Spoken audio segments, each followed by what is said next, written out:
da Moura do B.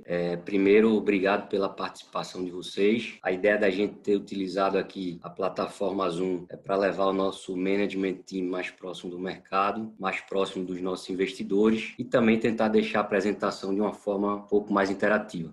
Falando da dinâmica da apresentação, a gente vai ter o nosso CEO Diego Vilar e o nosso CFO e RI Marcelo do B. Ao final, a gente vai iniciar a nossa sessão de perguntas e respostas. Eu peço, por favor, quem quiser direcionar sua pergunta, clica lá no ícone Q&A na parte inferior da tela, registra sua pergunta que ao final da apresentação a gente vai passar uma a uma. Bom, antes de passar a palavra para o Diego Vilar, eu vou aqui só registrar que eventuais declarações que possam ser feitas durante esse webcast envolvem riscos, incertezas e premissas, pois se referem a eventos futuros e, portanto, dependem de circunstâncias que podem ou não ocorrer. Investidores devem compreender que condições econômicas gerais e outros fatores operacionais podem afetar os resultados futuros da empresa. Vilar, por favor, pode prosseguir. Vou começar com um bom dia, agradecendo a vocês pela participação no nosso release de resultado referente ao terceiro trimestre do ano 2020. Eu trago aqui para vocês, como destaque, a companhia teve um lucro líquido total de 15 milhões no terceiro trimestre de 2020, 325 milhões de vendas e adesões brutas contratadas nesse mesmo período. Isso representa um crescimento de quase 219% em relação ao segundo trimestre do mesmo ano. Isso é importante destacar, a companhia não teve lançamentos no primeiro trimestre e no segundo trimestre desse ano. A gente retorna o lançamento conforme a economia foi atingindo ou melhorando após aquele período maior de restrição social e, no caso da região da gente, diversas obras paralisadas, stand de vendas fechados. A gente sofreu, principalmente no Ceará e em Pernambuco, definitivamente um lockdown. Então, já ali em julho, a gente percebe uma retomada da procura pela compra de novos apartamentos. Então, a gente acabou tendo um terceiro trimestre muito bom de vendas, mas não só de lançamentos, como também de estoque.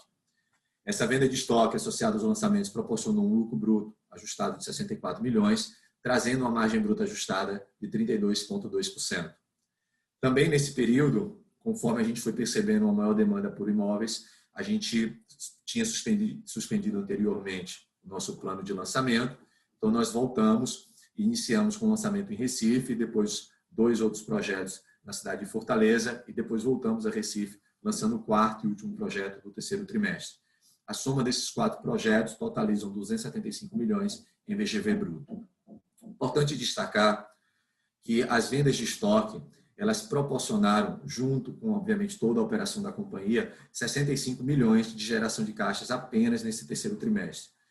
Sempre focamos na redução da nossa dívida, então isso traz um patamar de 5,6% de dívida líquida sobre patrimônio líquido. Hoje, a Moura do B é outra empresa completamente diferente em termos de estrutura de capital do que aquela há um ano atrás. Então, a gente tem um endividamento muito baixo e também uma dívida líquida sobre o nosso patrimônio com um patamar bem abaixo.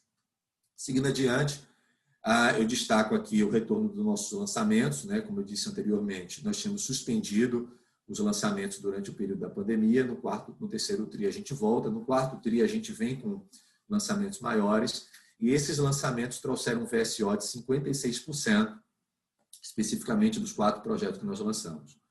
E aí, conforme a demanda vem reagindo bem, a gente vem tendo meses e meses de vendas melhores que os anteriores, decidimos lançar quase R$500 milhão no quarto trimestre, em 6 projetos, 494 milhões em VGV bruto, fechando o ano com um total de 769 milhões de reais. Se vocês anualizarem, considerando que no primeiro e no segundo trimestre nós tivemos lançamentos, é um número muito próximo daquilo que a gente tinha prometido para mais adiante na companhia. Tá? Como estratégia de vendas, a gente aprofundou e avançou bastante no nosso projeto de longo prazo, chamado Digital 60, onde o cliente terá a experiência dele dentro da empresa em 60% no ambiente virtual. Tá? Não só na prospecção, como na comercialização, mas no pós-venda também, na entrega do projeto e no seu relacionamento durante a fase de assistência técnica ou qualquer outra demanda. Esse é um projeto que começa com a nossa nova marca, a reformulação dos nossos ambientes físicos e interativos. A nossa loja virtual, a partir do primeiro trimestre do ano que vem, vai estar no online, vai ser uma loja completamente reformulada.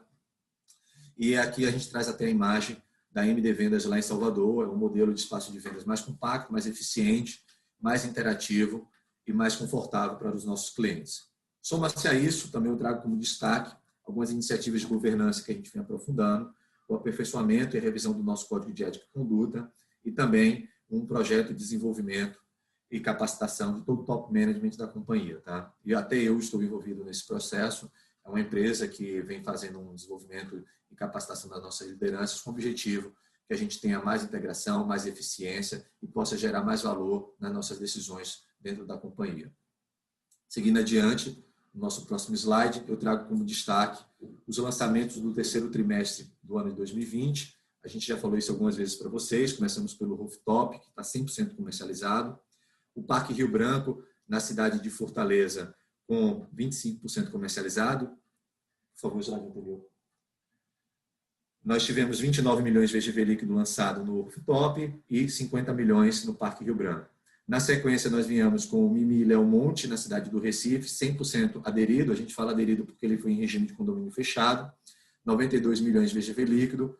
E, por último, aqui o Mitchell Deota, no bairro Nobre de Fortaleza, 15% vendido, cada um seguindo a sua curva de comercialização.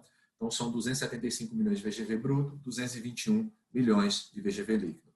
O bom desempenho da venda de estoque e desses lançamentos fez a Moura do B colocar como plano de lançamento 6 projetos agora para o quarto tri. Lançamos aqui no litoral sul de Pernambuco, próximo a Porto de Galinhas, na Praia do Cupe, o Beach Class Summer Residence, esse que vocês estão vendo no canto superior da tela, 100% reservado, né? Ele teve mais de 2 vezes demandas para o número de unidades. Agora, no mês de novembro, a gente está convertendo isso em adesões ao projeto em regime de condomínio. Seguimos também lançando de hoje até o final do ano em Salvador, o Orquidário, canto inferior esquerdo, um projeto de 80 milhões de VGV líquido. Depois teremos o Mirante Martins de Sá, no bairro do Horto, também em Salvador, 72 milhões de VGV. O Olhar Caminho das Árvores, também em Salvador, no bairro do Caminho das Árvores, 75 milhões. O Artis, em Fortaleza, com 76 milhões. E, por último, o Reserva do Parque, aqui na cidade do Recife, com 44 milhões. Isso dão os 494 milhões de VGV bruto ou 473 milhões de VGV líquido, onde a gente vai fechar com quase 770 milhões de VGV lançados. Próximo slide. A gente aqui procura destacar para vocês o histórico de lançamentos da companhia, mostrando a retomada da empresa. Tá? A gente teve patamar próximo a esse de 770 milhões apenas ali entre 2014 e 2015, mas óbvio que nesses outros anos a gente lançou trimestre a trimestre, a gente veio com um plano de lançamento que não tinha uma pandemia no meio do projeto. Se vocês analisassem esse dado, você vê que a gente está muito próximo do pico que a companhia já teve, que também é o que nós tínhamos dito como potencial para a empresa no futuro. Reforçando aqui a força da marca na região, o share que ela tem, a baixa concorrência que a gente hoje tem encontrado nas nossas praças e também o nosso compromisso em buscar o que foi prometido, tá bom? Pode passar. Falar um pouquinho do ESG, a gente reforça a nossa preocupação com a nova governança e transformação dos nossos negócios. Por isso, a gente resolveu reformular e aperfeiçoar, já está vigente o nosso Código de Ética e Conduta. Além disso, treinando nossos colaboradores e tendo nossas áreas de suporte ao Conselho, fiscalizando e acompanhando o compromisso de cada um deles. A isso também eu trago aqui embaixo a nossa responsabilidade social, que é muito importante. A companhia lançou aqui na zona norte da cidade no ano passado um projeto que próximo a ele tem uma área degradada. A gente se comprometeu e iniciou um projeto chamado Projeto Vila Esperança, onde a gente faz uma gentileza urbana, digamos assim, melhorando a qualidade de uma comunidade carente relativamente próximo. Tá? Então a gente traz parque, área de lazer, área de desenvolvimento para que as crianças possam ter um ambiente melhor no seu entorno. Também a isso eu trago o nosso compromisso de sustentabilidade. A Moura do B tem 3 certificações ISO, né? A ISO 9001, 14000 e a OSAS 18000, além do selo A do PDQPH nível A. Então, esses são os 3 pilares que a gente traz do ESG aqui dentro da empresa para esse momento, alinhado com o que nós temos de melhores práticas. No trimestre anterior, eu falei um pouco do projeto Mansão Baiano, o único projeto residencial do Nordeste com certificação Aqua no mais alto nível, e ele já está hoje sendo operado, funcionando, também certificado na operação. Pode passar adiante. Vamos para aqui para os dados operacionais, né? Vendas, fechamos o trimestre com 325 milhões de vendas e adesões contratadas brutas. Isso significa 218%, aproximadamente 219%, de crescimento em relação ao segundo trimestre desse ano e 273,6% de crescimento quando comparado com o mesmo período do ano passado. Tá? Quando a gente compara os 9 meses acumulados do ano, a gente ainda está um pouco abaixo, 505 milhões quando comparando, 505 milhões contra 572 quando comparamos com o trimestre anterior, mas obviamente vale ressaltar aqui o que todos vivemos, 60 e poucos dias de canteiros de obras paralisados, estandes fechados e um lockdown em duas grandes capitais importantes para a gente, que foram Fortaleza e Recife. Então a gente com certeza vai passar isso no efeito do ano, quando a gente fizer os lançamentos e seguir com a curva de vendas que a gente tem performando no quarto trimestre. Pode passar adiante. Aqui a composição dos 325 milhões abertos em vendas, 162 milhões foram vendas de produtos de incorporação, 122 milhões foram adesões de projetos de regime de condomínio fechado e 21 milhões foram vendas que a gente chama de venda fechada, são vendas num fluxo de pagamento diferente daquele condomínio com ganho de preço dentro do próprio modelo de negócio chamado condomínio.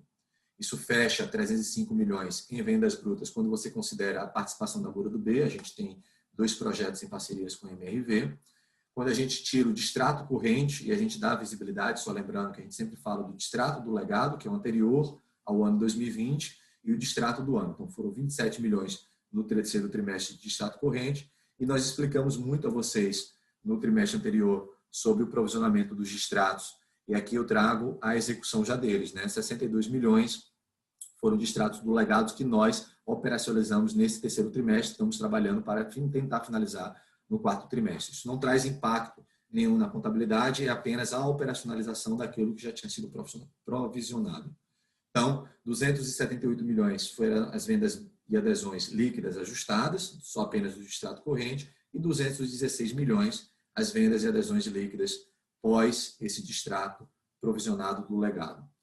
Isso, a gente traz abaixo a performance do distrato, ela cai para 8,7% no trimestre de 2020, né, bem abaixo dos trimestres anteriores e dos anos anteriores, quando você analisa apenas o distrato corrente. Tá? É importante destacar, porque é um patamar abaixo do que a gente performou nos últimos 4 anos. 11,3% é o acumulado dos 9 meses do ano de 2020. Tá bom? Pode passar, Diego. Destacando aqui o que a gente já falou anteriormente, a rampagem que a gente tem positiva do VSO. Na primeira linha marrom mais escura é o VSO do trimestre. A linha de laranja de baixo, a gente traz o destaque do VSO do acumulado dos últimos 12 meses. Então, 52% foi o VSO do trimestre que nós tivemos, anualizado dos 12 meses, e 27,9% o do trimestre especificamente. Então, em ambos os 2 análises, a gente tem uma melhoria quando comparado com o trimestre anterior. Quando a gente faz com o líquido ajustado, né, com o distrato que a gente vem performando, são 43,9% nos últimos 12 meses, 25,5% apenas no trimestre. Tá? Isso são 27,9% do VSO bruto no terceiro trimestre, 25,5% VSO líquido ajustado também no terceiro tri e 55,6% o VSO apenas dos lançamentos, tá? Mostrando que os lançamentos estão vindo com uma velocidade de vendas muito maior até dos estoques que nós temos de prateleira. Pode passar, Diogo. Aqui a gente traz a abertura dos nossos estoques. Começamos o trimestre com quase 870 milhões de estoque de prateleira. Lançamos, ou seja, acrescentamos a esses estoques 221 milhões. Vendemos 305, isso aqui é tudo participação Moura do B. Tivemos distratos entre o corrente e o legado, 62 milhões de legado, 27 do corrente. Uma correção de tabela de 7 milhões. Fechamos o trimestre com 881 milhões em estoque. Por isso que a gente segue lançando, né? Se vocês olharem o que nós vamos acumular de venda no ano, isso não vai dar, olhando para o ano que vem, um ano de estoque de prateleira para a companhia. São 500, agora o mais importante destacar que são 576 milhões de estoque desonerados, né? Aquilo que o recurso utilizado, use of proceeds na nossa oferta, nos fez desonerar a maior parte dos nossos ativos, o que tem provocado a nossa geração de caixa positiva. Dando abertura por tipo de estoque, né, a gente tem 568 milhões ou 65% em incorporação, 20% ou 178 milhões em modelo de condomínio e 134 milhões ou 15% em vendas fechadas. Tá?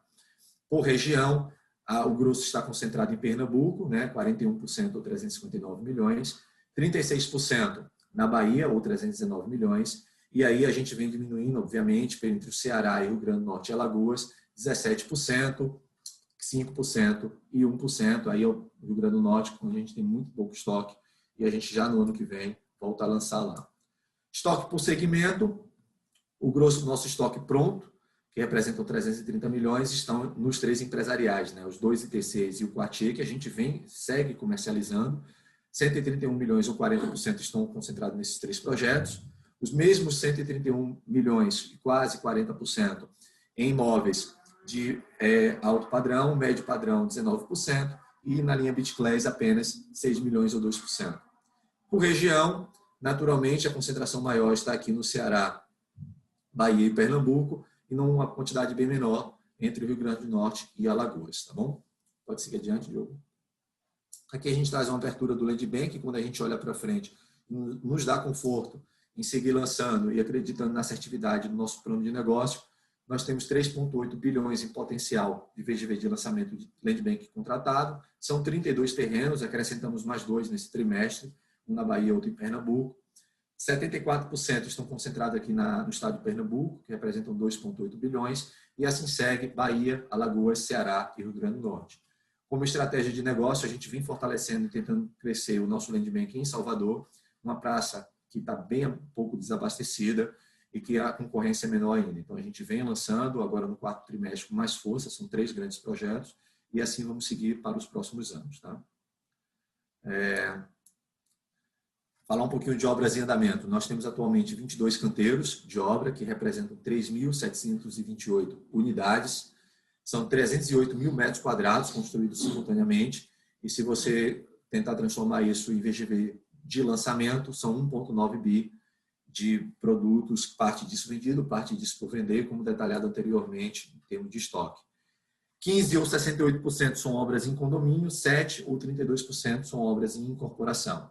Quando a gente divide, são 3 praças, Pernambuco é a que concentra o maior número de canteiros, 16, depois vem o Ceará com 4 canteiros e, por último, a Bahia com mais 2 projetos. É por isso que a gente acabou até sentindo mais em termos de vendas e de receita no 2º trimestre, porque as 2 praças que a gente tem um maior volume de obras foram aquelas que tiveram mais de 60 dias de canteiros de obras 100% paralisados. Tá? Mas hoje já estamos com todos eles funcionando e andando ao mais rápido do que for possível do ponto de vista de engenharia.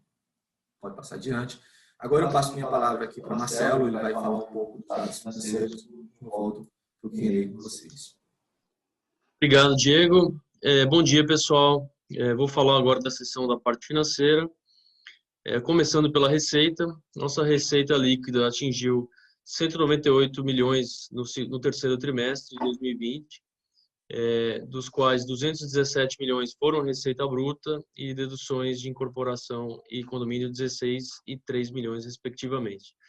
Essa receita se quebrou em 28% condomínio fechado, que foi impulsionado aí nesse trimestre pelo reconhecimento do que a gente chama vulgarmente como torda, né? Mas é o FII de comercialização de terrenos do empreendimento Mimi Léo Monte e das taxas de adesão, além das vendas de condomínio naturais. Tá?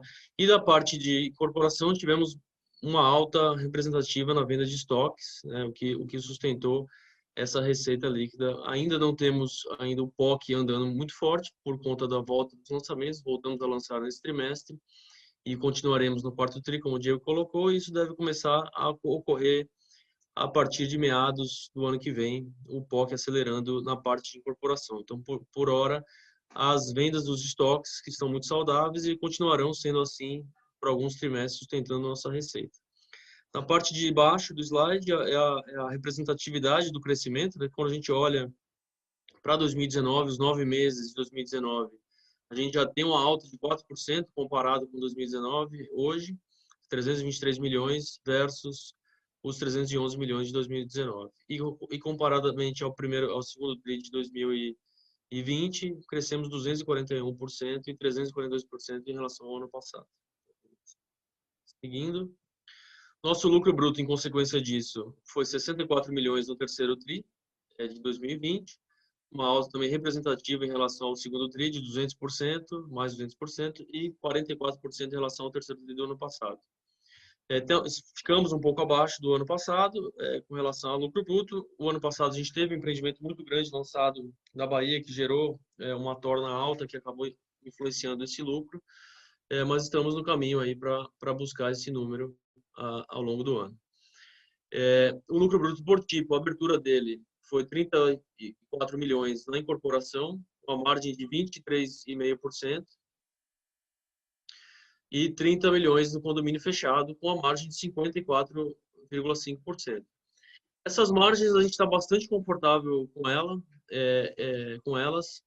A gente olha para a incorporação e ainda como temos bastante estoque pronto, e esse estoque a gente vai acontecer o runoff dele ao longo dos próximos trimestres. Eles passam realmente com a margem aí de 15% a 20%, né? E a incorporação nova, o POC dessas incorporações novas, passa com margens de 30+%, né? Então, a partir de 30%. Então, isso compõe essa margem que vai ser crescente ao longo do tempo à medida que a gente volta a lançar na incorporação. E a margem do condomínio fechado ela é essa margem quando a gente tem lançamentos, porque a torna e as lesões, os FIIs entram com muito pouco custo associado, né? A gente tem as taxas de gestão de obra também ao longo do tempo. Compondo, então, uma margem total de 32% ajustada apenas pelo custo financeiro alocado no lucro bruto. Podemos passar. Com relação às despesas administrativas e comerciais, né? Proporcionalmente à receita, tivemos uma queda expressiva, que é onde a gente acredita que a empresa deve se comportar. A gente acredita aí num percentual de receita líquida na faixa aí de no máximo 7% ao longo do tempo, né, do normalizado. Esse trimestre a gente atingiu essa marca expressiva aí de 5,8% de receita líquida, com 11 milhões de D&A. Tá? No acumulado do ano a gente está com 8,9%, então trabalhar para essa receita continuar nesse patamar que está. O lado do D&A ele está bastante controlado, a gente entende aqui que a empresa é bastante lean, né, nesse sentido, então, e não tem a tendência de alta, apenas para readequação da nossa estrutura corporativa, nada de grandes expansões. Com relação à despesa comercial, ela vai em função da venda, né, e mesmo assim a gente conseguiu também uma redução nesse percentual para 4,5%, no normalizado deveria andar aí por volta de 6, 7%, ao longo do tempo. A gente está com um acumulado de 28 milhões no ano, 5,6% das vendas. EBITDA ajustada. Atingimos o EBITDA no trimestre de 31 milhões, né, a maior marca aí nos últimos 5, 6 trimestres, né, um resultado extremamente positivo, uma margem de EBITDA de praticamente 16%, e a tendência é a gente continuar nesses patamares, né, a se manter o nível de demanda que a gente vem encontrando na região e os lançamentos que a gente vem fazendo. Vamos ir? Resultado financeiro. Acho que aqui é outro highlight positivo, né, da nossa tese de investimento como um todo, né? Essa é uma empresa que teve uma estrutura de capital com elevada participação de endividamento. Isso foi drasticamente reduzido. E o reflexo está aqui mostrado, né, 81% de redução das despesas financeiras dos 9 meses de 2020, né, 26 milhões contra 134 milhões do mesmo período do ano passado. Essa inversão que houve do segundo para o terceiro TRI, né, de 4 para -6, muito por conta de a gente teve 3 entregas no trimestre de empreendimentos de incorporação que ficaram prontos, e quando eles ainda têm estoque, você ainda tem custo financeiro alocado a eles, esse custo sai da linha de alocação da margem bruta, né, que é onde a gente chama de margem ajustada, para a linha de despesa financeira diretamente, né, após o ABITS. Então, por isso, essa despesa financeira foi alocada ali para baixo. Seguindo, o lucro líquido, então, aqui, em consequência de tudo isso, né, a gente tem aqui a satisfação de anunciar o retorno ao território positivo da companhia, né, com 15 milhões de lucro líquido total, né, um pouquinho mais de 13 excluindo participações minoritárias ali em projetos. E depois de vários trimestres aí no território negativo, a companhia agora entende que vai entrando num novo momento. Obviamente que os lançamentos são parte importantíssima disso, e a gente tem visto, olhando muito cuidadosamente os novos lançamentos, e esses praticamente 500 milhões de reais que estão entrando no mercado, a gente vai falar depois, se tiverem perguntas, um pouco deles, e vão suportar nossa tese aí para frente, para a gente manter esse território positivo. E caixa líquido e endividamento, né? A parte de cima do slide a gente mostra a dívida líquida, como ela se comportou, né? Então aqui quem acompanha a gente já sabe a questão da dívida pré-IPO, né? Pós-IPO a gente baixou ali de 1.142, 1.142 milhões, né? Para 111 milhões. Houve uma pequena, dentro da estabilidade, uma pequena alta no segundo trimestre, oriundo da pandemia. E agora a gente entra no ritmo aqui de geração de caixa muito forte, foram 65 milhões de geração de caixa ao longo desse trimestre. A gente espera que isso aqui ele continue num ritmo bom, talvez não no mesmo ritmo de geração, porque os lançamentos vão entrar com força agora, vão entrar no ano que vem também, e a gente vai manter um nível de financiamento ali de 80% de obra em SFH, então é natural que a gente use um pouco de recurso próprio ao longo do tempo para sustentar esse crescimento. E a gente tem um lado bom do nosso modelo de negócio, que a gente tem o condomínio, né, e o condomínio ele consegue fazer um rebalanceamento ali para diminuir essa exposição de caixa. Então, a gente consegue, eventualmente, numa crise fiscal do país, a gente consegue mudar aqui o alvo entre incorporação e condomínio para reduzir essa exposição de caixa, se for o caso. Mas olhando para os indicadores aqui, então a gente está com 5,6% de dívida líquida sobre patrimônio, que é um índice espetacular, 111 milhões em caixa, e o custo médio, aí olhando para o gráfico de baixo, o custo médio de dívida, de captação nossa, ele baixou aí do patamar de 11, depois para 10 e agora para abaixo de 6%, com uma renegociação de uma dívida, uma troca de uma dívida que a gente fez, que era IPCA mais 12 para CDI mais 1,6, em dois dos empreendimentos que faziam cobertura a essa dívida, que estão em fase de repasse. Então, a gente conseguiu aí ainda mais ajudar na nossa geração de caixa, porque vai reduzir nossa despesa financeira com relação a isso. Passando. Por fim, o slide que a gente sempre mostra aqui é o ativo líquido total da Moro do B. A gente mostra do lado esquerdo aqui todos os ativos que estão dentro e fora de balanço, né, que são ali as disponibilidades que estão no balanço, os recebíveis que estão no balanço e alguns deles estão fora, porque são recebíveis de taxas de condomínio futuras, né, que são aqueles vários condomínios que a gente tem em andamento, os estoques, outros ativos líquidos, terrenos, e aí os passivos, que são as dívidas, custos, impostos e adiantamento a clientes, chegando a um total acima de 1,3 bi de ativo líquido para a Moro do B. Com isso, acho que a gente pode encerrar e passar para as perguntas e respostas. Diogo, você quer ler? A gente tem algumas perguntas aí já no chat que eu já vi. Só lembrar aqui, pessoal, que quiser direcionar sua pergunta, clica no ícone aqui na parte inferior da tela. Então, começando aqui, a primeira pergunta é do Raul Diego, da Eleven Financial. Gostaria de entender um pouco melhor a dinâmica dos distratos. Vimos que ainda está com um volume elevado, tanto nos recorrentes quanto no legado. Qual a expectativa de vocês para os próximos trimestres? E a segunda, como está a dinâmica de preços na região Nordeste, com o aumento dos custos de matéria-prima, principalmente aço e cimento. Tem como repassar para o preço de venda o modelo de compra fechada diferente da incorporação tradicional. Eu acho que eu posso fazer a primeira pergunta, Diego, você poderia fazer a segunda.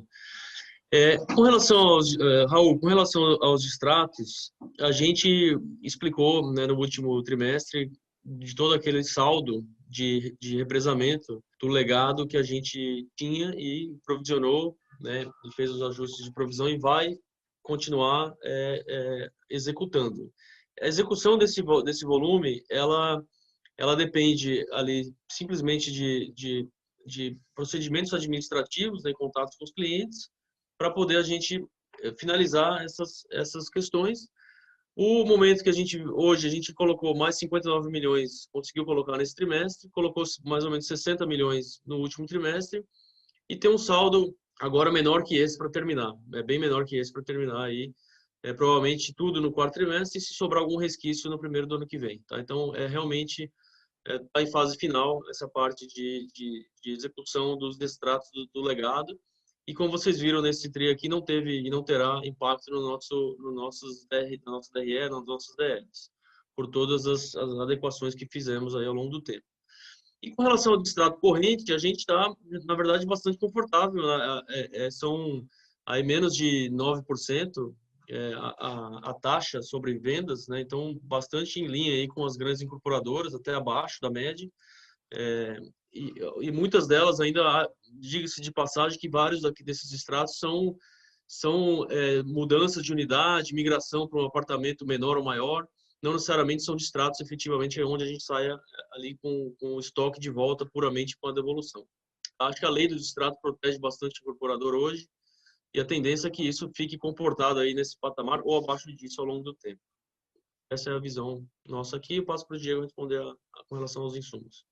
A gente tem visto no Nordeste um avanço no preço nas principais capitais, basicamente decorre pela falta de novos lançamentos de uma concorrência mais estruturada, tá?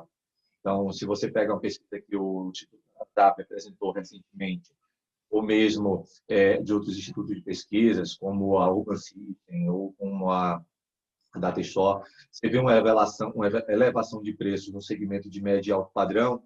Isso acontece por conta do desequilíbrio entre o que tem de demanda atualmente e a oferta. Então, a gente vê sim, quando você exclui sempre Minha Casa Minha Vida dessa cesta de análise, você vê uma rampagem de preço. E aí não é só isso, né? A velocidade de vendas também vem aumentando. No caso lá que você analisou no Fortaleza, nas incorporações, como a dinâmica funciona um pouco diferente, a gente tem tentado capturar o máximo do preço que o produto pode dentro de uma curva de velocidade de vendas esperada. E com relação ao modelo de condomínio fechado, que é a pressão de preço nas nossas obras, a gente tem percebido uma elevação significativa do preço dos insumos, mas ainda não aconteceu dentro do canteiro por conta de que a gente tem acordo com garantindo o preço até dezembro.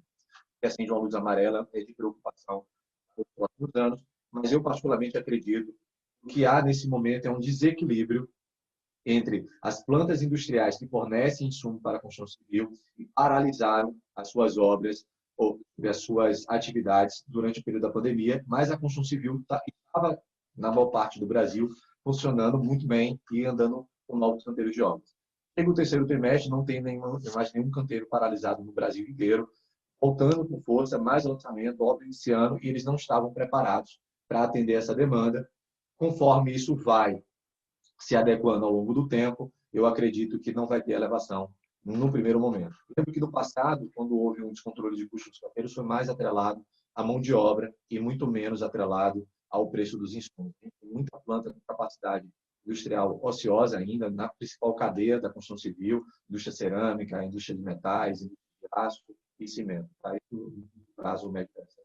Mas estamos atentos a essa preocupação. E com relação ao modelo de condomínio, ele tem sim uma diferença com relação às incorporações, mas isso não diminui a responsabilidade da número do B, principalmente porque nós somos um prestador de serviço a um grupo de condôminos que nós formamos, né? Ao custo que é rateado entre todos. Na incorporação, a gente sempre assume qualquer variação negativa afetando a margem, no condomínio tem uma dinâmica diferente. Mas, por outro lado, o modelo de condomínio não fica de pé, ele não é sustentável por muito tempo, 36 anos, caso houvesse variações significativas de preço de obra a obra. Então, o cliente tem que entrar naquele modelo de negócio tendo um nível de assertividade muito alto. Então, por isso, a gente tem uma responsabilidade e uma preocupação sempre em acertar o número. Mas o custo é rateado entre todos. Tá? Então, passo agora para o Diogo, para vir a próxima pergunta do André. A gente tem aqui o André do Itaú BBA. Ele tem duas perguntas. A primeira relacionada à venda de estoque pronto. Ele fala aqui que viu a margem bruta da companhia sendo um pouco pressionada pela venda desse estoque. Ele pergunta se a gente tem alguma sensibilidade para poder esperar esse estoque pronto fazendo alguma pressão. E a segunda pergunta relacionada aos lançamentos no quarto trimestre. Dos 6 projetos que vocês abriram para a gente, já é possível dar alguma cor em relação a desempenho, que já está na rua, percentual vendido? Bom, eu vou fazer a primeira pergunta aqui do André. Obrigado pela pergunta, André. Em relação às margens, a gente realmente, o que acontece? Os estoques prontos, eles pressionam a margem para baixo, então a gente tem um volume ali consideráveis de estoque pronto, e como eu falei durante a apresentação, a margem dele tende a variar ali entre 15% a 20%, tá? E agora a volta dos lançamentos, na verdade, o que vai acontecer é o contrário, né? A pressão vai ser de subida de margem nos próximos trimestres, muito provavelmente. Por quê? A gente entra com lançamentos e a gente tem os lançamentos dos condomínios. Os lançamentos de condomínios, eles acabam trazendo margem naturalmente, porque você acaba faturando ali o ganho de FII de comercialização de terreno e taxa de adesão, né? Que são receitas que são com muito pouco custo associado, e isso eleva a nossa margem, vide a margem de condomínio que entrou esse trimestre acima de 50%, tá? E com isso, em paralelo à continuidade de lançamentos de incorporação, a gente deve ter uma inflexão aqui da curva com a venda de estoque pronto sendo usada, né, exaurida ao longo do tempo, e o POC da incorporação subindo ao longo do tempo, junto com os condomínios. Então, a gente vê de forma positiva aqui a tendência de margens com relação aos próximos trimestres. E aí, na segunda pergunta do André, sobre os nossos 6 projetos lançados, para poder dar um pouco de cor e explicar como é que está o desempenho, vou começar aqui pelo primeiro, que foi o Beach Play Summit, que nós já lançamos, agora no mês de final de outubro, né, em novembro. A gente está com mais de 2 vezes reservas ao número de unidades. E aí, ao mesmo tempo, a gente tem já transformando isso em adesões, e devemos fechar no mês de novembro com esse projeto de aderir. Os 2 projetos de Salvador, que a gente já apresentou ao mercado, também estão com uma forte procura e uma alta reserva. Tá? Um deles até tem mais unidade reservada do que as unidades disponíveis. O mais distante desse plano de lançamento é o de Recife e o de Fortaleza. Esse a gente vai estar apresentando ao mercado a partir da semana que vem, então não posso falar ainda, mas a gente tem uma expectativa muito positiva também de comercialização. Então, dos 3 da Bahia, 100%, mais do que 100% reserva ao número de unidades, outro ali já está com quase 40% reservado, e o terceiro também nesse patamar. O daqui 100% reservado, e só para Fortaleza ainda um pouco mais distante. O daqui eu precisaria de mais 1 ou 2 semanas, mas a gente acredita que vem em patamares muito próximos. Deverá ter um 4º trimestre tão bom quanto, quem sabe até melhor que o terceiro, mas ainda é cedo para a gente poder falar. Tem caminhado muito parecido com o que foi o terceiro trimestre. Bom, por aqui as perguntas finalizaram. Marcelo e Diego, por favor, considerações finais. Eu só agradecer a todos. Se tiverem perguntas adicionais ao longo do trimestre, como sempre, a gente tem o canal aberto aqui via o RI para conversar, e fiquem à vontade para entrar em contato. Um abraço a todos. Bem, pessoal, eu desejo um bom fim de semana a todos. A gente sempre está aberto aqui a falar. Peço desculpa com essa deficiência que aconteceu aqui com o meu computador de áudio.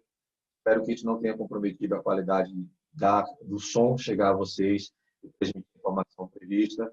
E, mais uma vez, agradecemos a confiança que vocês sempre depositaram aqui na gestão da Muro do B e nos projetos que a gente desenvolve. Bom dia a todos e um bom início de semana na próxima semana. Tchau, pessoal.